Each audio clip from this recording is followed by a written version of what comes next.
Let's talk about RCB's team for next season's IPL. A lot of people talked about RCB not doing well on day 1 of the auction, but I think they came back very strong on day 2. It was interesting to see them not go for big names such as Rishabh Pant or KL Rahul. And it was interesting to see them back out early from other big names too, such as Mitchell Starc, Washington Sundar, Ishan Kishan, also David Miller. But despite all that, they ended up with pretty decent players and can make up a pretty good playing 11. An IPL winning playing 11, if you will. So, let's take a look at it. Virat Kohli is obviously the number 1 choice of opener, and seeing the other players in their squad and the dynamics of their squad, he should be the captain as well.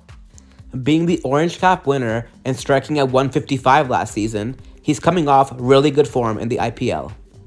And with his leadership experience and his love for the franchise, he is undoubtedly the number 1 pick for the RCB captain next year for me. Opening alongside Virat Kohli, Philip Salt. What an incredible pick this player was. As an opening batsman, he averages 37 in T20s, striking at 165. And in the IPL, he strikes at 175. He is the perfect partner to bat alongside Virat. Not to mention, he's in really good form as well. He scored a quick-fire century against the West Indies just the other day in a T20 series. And Rajat Patidar at 3. One of RCB's 3 retentions, Rajat Patidar has become an RCB fan favorite. He's an extremely consistent batsman.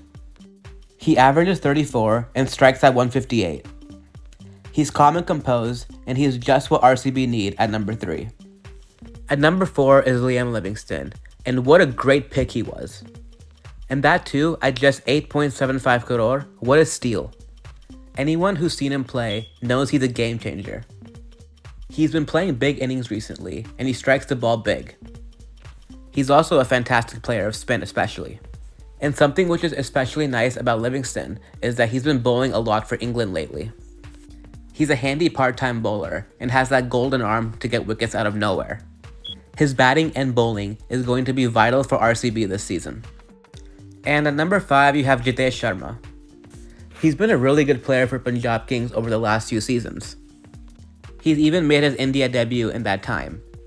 He's extremely underrated as well. If the team loses a few early wickets, you can count on Jitesh Sharma to help rebuild the innings. He can also strike the ball a long way too in pressure situations. He strikes at 151 in the IPL. And at 6 is Tim David. Now Tim David is a fantastic choice because it assures that RCB have really strong batting depth. Tim David is a specialist finisher. That's his role. He strikes at 170 in the IPL. In the first innings, he can be the difference between RCB scoring an extra 20 runs or not. And while chasing, if RCB is in a situation where they need 25 off 10 balls, they'll feel really good to have Tim David at the crease. He's going to be a vital asset for RCB going forward in the finishing role. And at 7, you have Krunal Pandya, who I think has become extremely underrated over the past few years. He's a reliable batsman. Who can ever forget him saving the Mumbai Indians in the 2017 IPL final? RCB will always be assured that they have a genuine batsman waiting in the dugout at the end if anything goes wrong. His bowling is also extremely impressive. After bowling in 117 IPL innings, he has maintained an economy rate of just 7.37. In the modern game, that is incredible. He will be so handy for RCB to use, especially at the Chinnaswamy. When Suyash Sharma just came on the scene, he was deemed as KKR's new mystery spinner. He's very young and is very early into his career. He's only played 13 IPL matches. And so far, his stats don't do justice to how talented he is. If you've seen him bowl, you know that he has the right lines and lengths, and he has good variation. If RCB use him well, he can be a vital asset this season. And now, a player that everybody loves, Bhuvneshwar Kumar. His experience alone will bring a lot of value into RCB's bowling department.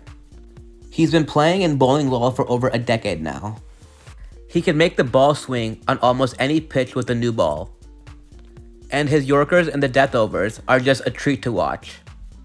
His 4 overs are going to be valuable for RCB in every game that he plays. Especially considering RCB have had problem in their death bowling, Bhuvneshwar Kumar is the perfect fix for that. If RCB can unlock Prime Bhuvi 2.0, it'll be great to see. And another quality fast bowler that RCB have is Josh Hazlewood. Everyone talks about Stark and Cummins, but Hazlewood is just as good as those other two in that trio.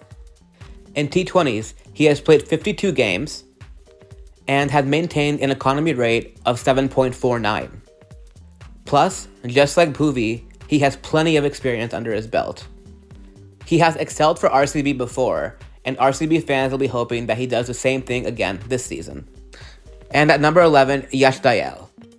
From conceding 5 sixes in a row to lose the game out of nowhere against Rinku Singh and KKR, to being the bowler that defended 11 of 5 balls against Dhoni and Jadeja to help RCB qualify for the playoffs out of nowhere, his story is inspirational for many. He was also one of RCB's 3 retentions, and that shows that the management trusts him a lot. He was good for RCB last season, especially in the second half of the season. So there you have it, the ideal playing 11 for RCB in this season's IPL. Not only is this a strong 11, they have very strong backups too. The backups could easily make the starting 11. First of all, we all remember how good Devdutt Padikkal was for RCB. He opened the batting for RCB, but I think he can bat anywhere in the top order now. He'll definitely play a few games this season. He had fantastic chemistry with Virat Kohli as well. Romario Shepherd is one amazing pick by RCB. Some might argue that he might even start for RCB in Game 1.